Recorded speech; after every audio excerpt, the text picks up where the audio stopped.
Bapak-bapak jamaah hadirin sekalian, silakan untuk pada pukul 06.15. Untuk itu silakan kepada ibu-ibu, bapak-bapak jamaah sekalian yang masih di jalan, yang masih di perjalanan, untuk silahkan memasuki lapangan SMA 21 tempat yang telah kami sediakan. Diinformasikan juga kepada rekan-rekan remaja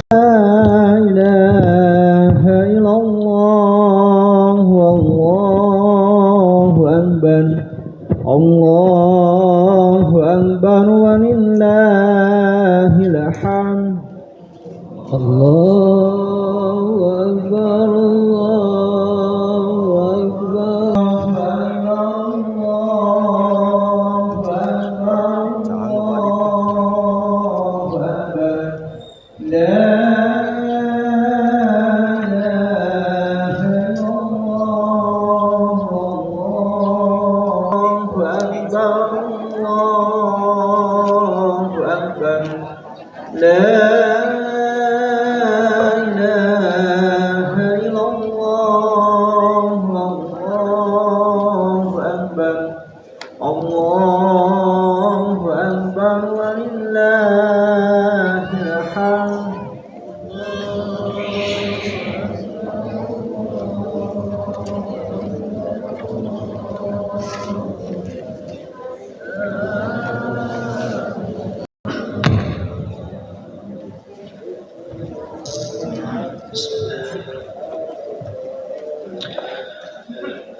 Yang paling saya hormati para alim ulama, para juama, para kiai, ustaz-ustazah, asatidah yang insyaallah dimuliakan Allah Subhanahu wa taala. Rasul. Allahumma shalli ala sayyidina Muhammad wa ala ali sayyidina Muhammad. Allahu akbar. Allahu akbar. Allahu akbar. Walillahil hamd. Kaum muslimin rahimakumullah, pertama-tama marilah kita panjatkan puja kepada Allah yang Maha Kuasa, puji kepada Allah yang Maha Suci. Tentunya karena izinnya, rahmat dan juga gelas 45 Hijriah untuk bisa melangsungkan serangkaian ibadah sholat Idul Adha, dan akan dilanjutkan dengan pemotongan hewan kurban tentunya. Bapak dan Ibu, jamaah salat Idul Adha yang dimuliakan oleh Allah Subhanahu wa taala. Dalam kesempatan yang berbahagia ini, perkenankan saya atas nama panitia Idul Adha Masjid Husnul Khotimah menyampaikan tentang beberapa hal yang perlu kita ketahui bersama-sama. Yang pertama, bahwa yang bertindak selaku imam dan juga khatib salat Idul Adha di alhamdulillah sudah dititipkan kepada kami juga. Tentunya di sini kami mengucapkan terima kasih yang sebesar-besarnya atas segala kepercayaan Bapak dan Ibu ataupun kurbanis yang telah menitipkan hewan kurbannya kepada kami. Mudah-mudahan kami dapat melaksanakan amanah ini dengan sebaik-baiknya, insyaallah. Dan berikutnya, Ibu dan Bapak, untuk ketertiban acara ini, salat Idul Adha ini, mohon kiranya bagi anda yang membawa alat komunikasi ataupun handphone bisa digetarkan, disilentkan terlebih dahulu. Kemudian bapak-bapak maupun ibu-ibu yang berada di belakang, yang kedapatan di depannya masih ada tempat kosong, mohon dirapatkan kembali, maju lagi ibu dan bapak, silakan. Betul. Dan akan datang di tahun-tahun berikutnya. Billahi taufiq wal hidayah. Assalamualaikum warahmatullahi wabarakatuh.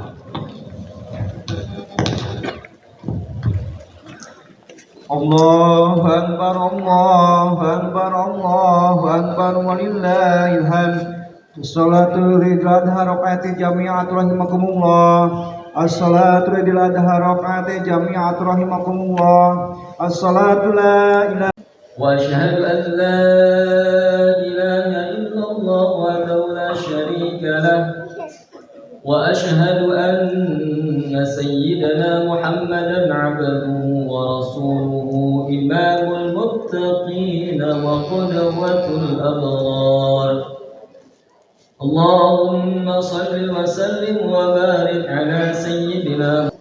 فيا إخوة الإسلام أوصيني وإياكم بتقوى الله عز وجل القائل في محكم كتاب. Jamaah salat Idul Adha yang berbahagia, di pagi yang penuh keberkahan ini tiada kata yang pantas terucap, tiada frase yang pantas terpanjat selain untayan rasa syukur kita di hari-hari biasa jarang kita temui. Untuk itulah kesempatan yang istimewa ini harus benar-benar kita jadikan sebagai momentum untuk meningkatkan keimanan dan ketakwaan kita kepada Allah Subhanahu wa Ta'ala. Hadirin yang berbahagia, makhluk sekitar, dan sejak tadi malam sampai pagi ini kita memenuhi langit dengan suara takbir, tahmid, tasbih dan tahlil. Allahu Akbar, Allahu Akbar, Allahu Akbar, la ilaha illallah, Allahu Akbar, walillahil hamd. Di belahan dunia lain, tepatnya di Mekah Al-Mukarramah, jutaan yang sedang menunaikan ibadah haji menyambut panggilan ilahi dengan mengucapkan talbiyah, labbaik Allahumma labbaik, labbaik la syarika laka labbaik, innal hamda wan ni'mata laka wal mulk la syarika lak. Ma'asyiral muslimin yang dirahmati Allah Subhanahu wa Ta'ala, Idul Adha yang khas dengan ibadah anggota tubuh kita yang kita miliki dari mulai kepala, telinga, tangan, kaki, hidung dan lain-lain. Semuanya itu adalah nikmat yang Allah Subhanahu wa Ta'ala berikan kepada kita dan tidak mungkin dapat terbeli. Jika dihitung berapa nominal harganya, pastilah tidak bisa dinominalkan, dan tentu kalaulah seandainya dinominalkan, pastilah bermiliar-miliaran rupiah harganya. Demikian juga hadirin, udara yang kita hidup, biji-bijian yang kita makan, kendaraan yang kita tunggu. Subhanahu wa Ta'ala berfirman bahwa Allah Subhanahu wa Ta'ala telah menciptakan yang ada di dunia ini untuk kalian semua, kata Allah.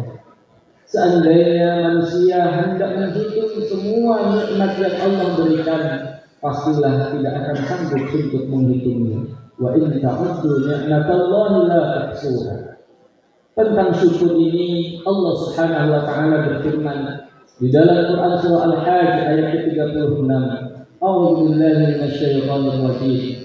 Wal budna ja'alnaha lakum min sya'airillahi lakum fiha khair. Fadhkuru ismallahi 'alaiha shawaf.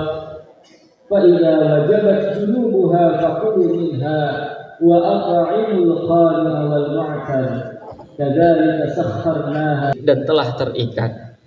Kemudian apabila telah roboh unta tersebut, maka makanlah sebahagiannya dan beri makanlah orang-orang yang rela dengan apa yang ada padanya, yang mereka tidak meminta-minta dan orang yang meminta.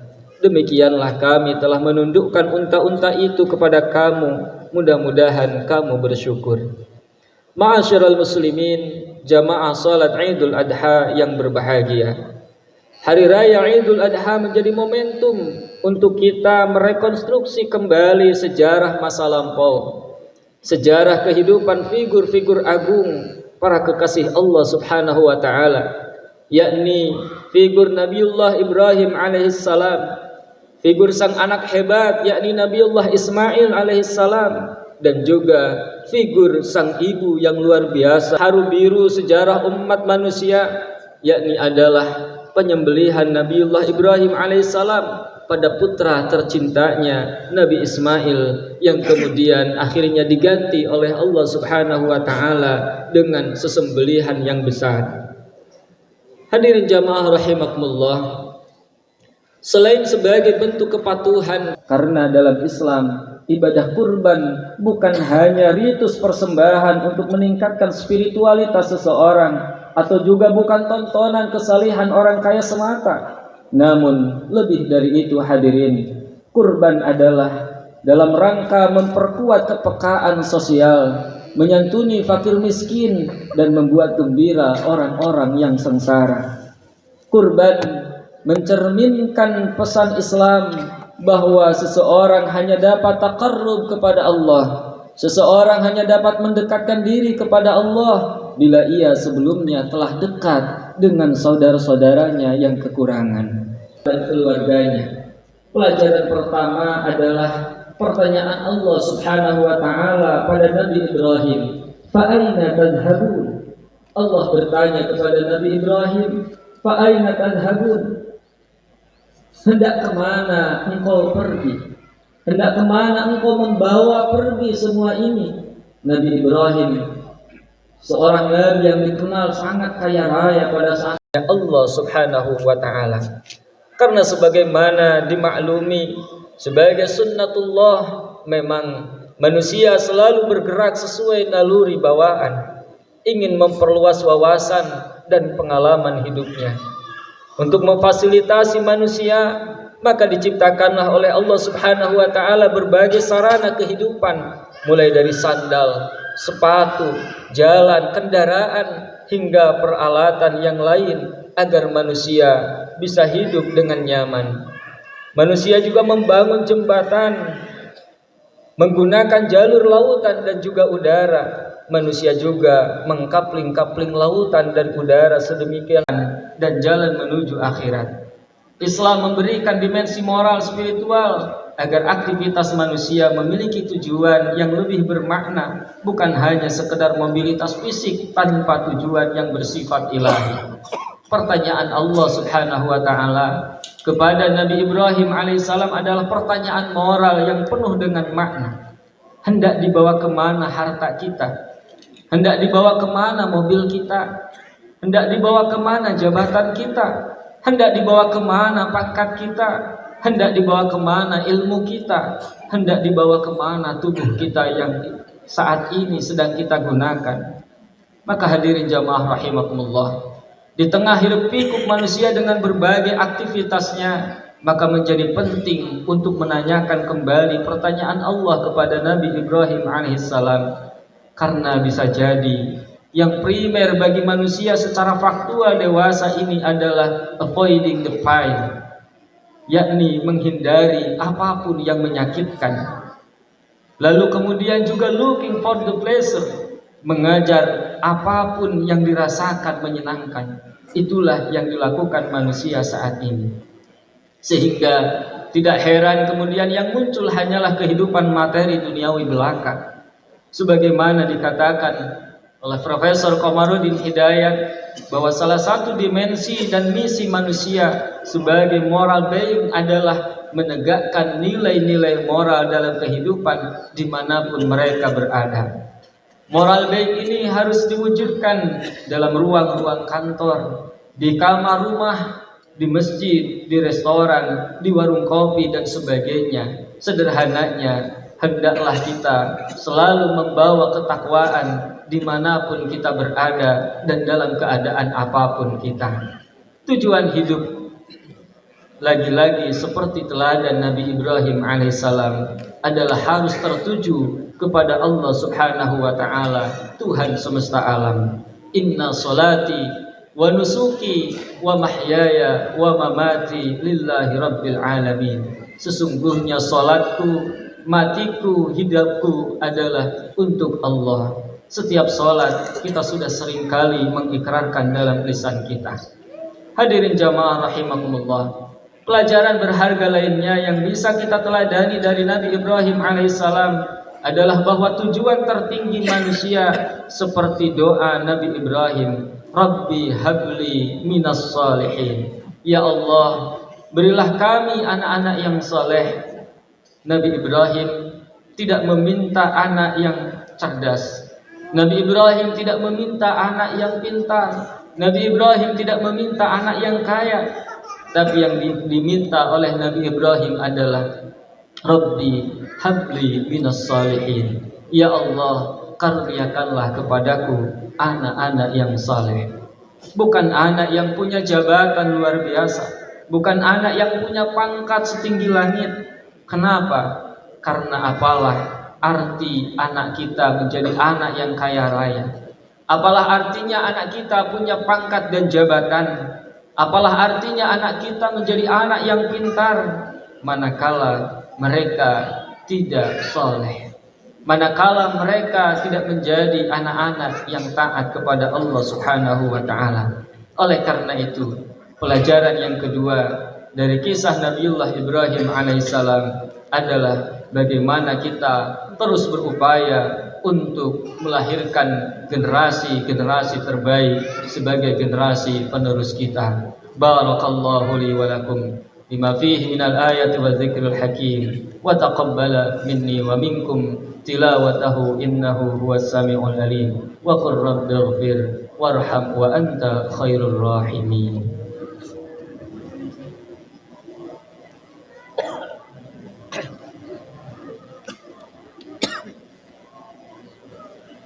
Allahu akbar, Allahu akbar, Allahu akbar, Allahu akbar, Allahu akbar, Allahu akbar, Allahu akbar, Allahu akbar, Allahu akbar. La ilaha illallah wallahu akbar, Allahu akbar walillahil hamd. Alhamdulillah, alhamdulillahilladzi amarna bittaqwa wa nahana 'anil ittiba'il hawa. أشهد أن لا إله إلا الله الملك الأعلى وأشهد أن محمدا عبده ورسوله المصطفى. اللهم صل وسلم وبارك على سيدنا محمد وعلى آله وأصحابه أهل الصدق والوفاء. أما بعد، فيا عباد الله، أوصيني وإياكم بتقوى الله، فافعلوا ما أمركم الله وانتهوا عما نهاكم لعلكم سعدوا في الدنيا والآخرة. وقال الله تعالى: أعوذ بالله من الشيطان الرجيم. يا أيها الذين آمنوا اتقوا الله حق تقاته ولا تموتن إلا وأنتم مسلمون. Ma'asyiral muslimin jamaah salat Idul Adha yang berbahagia. Di khutbah yang kedua ini marilah kita bersama-sama bermunajat memohon kepada Allah Subhanahu wa taala. Semoga Allah senantiasa mencurahkan hidayah, taufik dan inayahnya kepada kita, sehingga kita senantiasa dimudahkan di dalam jalan ketaatan kepada Allah Subhanahu wa taala. Allah senantiasa melindungi diri kita dari segala perbuatan maksiat yang akan menjerumuskan kita pada kehancuran dan kecelakaan. Juga kita memohon kepada Allah semoga setiap pengorbanan yang kita lakukan, baik pengorbanan materi, pengorbanan fisik kita, diterima dan dibalas oleh Allah Subhanahu wa taala. Allahumma salli wa sallim wa barik ala sayyidina Muhammadin wa ala alihi wa sahbihi ajma'in. Amin, amin ya Allah ya Rabbal Alamin. Allahumma ighfir lil mu'minina wal mu'minat wal muslimina wal muslimat al ahya'i minhum wal amwat. Allahumma ighfir lana dhunubana wa li walidina wa li azwajina wa li auladina wa li masyayikhina ولأصحابنا ولأقاربنا ولجميع المؤمنين والمؤمنات والمسلمين والmuslimat. Ya Allah, Ya Rahman, Ya Rahim, Ya Ghafur, ampunilah dosa-dosa kami ya Allah. Ampunilah dosa kedua orang tua kami ya Allah. Ampunilah dosa pasangan kami ya Allah. Ampunilah dosa anak-anak kami ya Allah. Ampunilah dosa guru-guru kami. Ampunilah dosa sahabat-sahabat kami. Ampunilah dosa kerabat kami ya Allah. Ya Allah, Ya Rahman, Ya Rahim, jangan biarkan karena dosa-dosa kami menjadi sebab terhalangnya dan tidak terkabulkannya doa-doa kami ya Allah.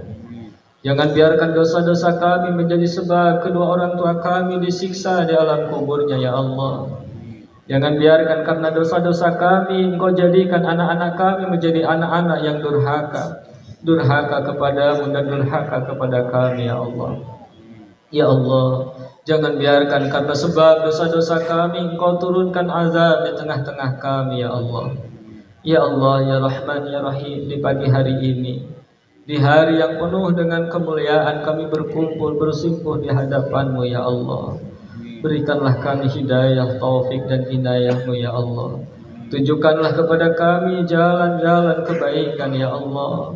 Terangkanlah kepada kami jalan-jalan keburukan dan berikan kami kemampuan untuk dapat menghindarkan diri dari segala jalan keburukan ya Allah. Ya Allah, ya Rahman, ya Rahim, ikhlaskanlah hati kami dalam setiap aktivitas amal ibadah yang kami lakukan ya Allah. Ya Allah, ya Rahman, ya Rahim, Rabbi habli minas salihin, karuniakanlah kepada kami keturunan-keturunan yang salih. Rabbi habli minal muttaqin, ya Allah, karuniakan kepada kami keturunan yang bertakwa. Karuniakan kepada kami keturunan yang memiliki kesabaran sebagaimana sabarnya Nabiullah Ismail alaihissalam. Karuniakanlah kepada kami keturunan-keturunan yang senantiasa bersyukur sebagaimana syukurnya Nabiullah Ibrahim alaihissalam. Karuniakanlah kepada kami keturunan-keturunan yang saleh dan salihah. Rabbana taqabbal minna innaka antas sami'ul alim wa tub 'alaina innaka antat tawwabur rahim. Ya Allah, kami sadar ibadah kami masih jauh dari kesempurnaan ya Allah. Ibadah kami masih jauh dari kemurnian dan keikhlasan ya Allah. Tapi ya Allah, kami yakin Engkau adalah Zat yang asy-syakur. Engkau adalah Zat yang maha menerima. Terimalah ibadah kami ya Allah. Terimalah ibadah salat kami, terimalah ibadah saum kami, terimalah udhiyah kami ya Allah. Terimalah ruku dan sujud kami. Rabbana zalamna anfusana wa illam taghfir lana wa tarhamna lanakunanna minal khasirin. Rabbana atina fid dunya hasanah wa fil akhirati hasanah wa qina adzabannar. Walhamdulillahi rabbil alamin. Assalamualaikum warahmatullahi wabarakatuh. Amin, amin ya Allah, ya Rabbal Alamin. Baik, silakan. Terima kasih. Mangga pada hadirin, silakan dengan tertib untuk meninggalkan lapangan. Insya Allah kami informasikan, kami atas nama keluarga besar Dewan Kemakmuran Masjid Husnul Khotimah menginformasikan upacara penyembelihan hewan kurban akan dimulai pada pukul 8.00. Pada pukul 8.00 insya Allah ada sekitar waktu untuk bersiap-siap sekitar 1 jam lagi. Untuk itu kami persilahkan kepada jamaah hadirin sekalian, ibu-ibu, bapak-bapak, serta warga RW 21 dan sekitarnya, wabil khusus kepada para kurbanis yang telah memberikan amanahnya kepada kami, menitipkan kawan kurban kepada kami. Insyaallah penyembelihan kawan kurban akan kita mulai pada pukul 8 tepat. Demikian informasi yang kami sampaikan. Kemudian yang terakhir, dengan mohon dan sangat kepada rekan-rekan remaja masjid, khususnya Irmas Masjid Husnul Khotimah, jangan dulu meninggalkan lokasi untuk kita sama-sama membereskan tempat yang telah kita pakai. Terima kasih. Wabillahi taufiq.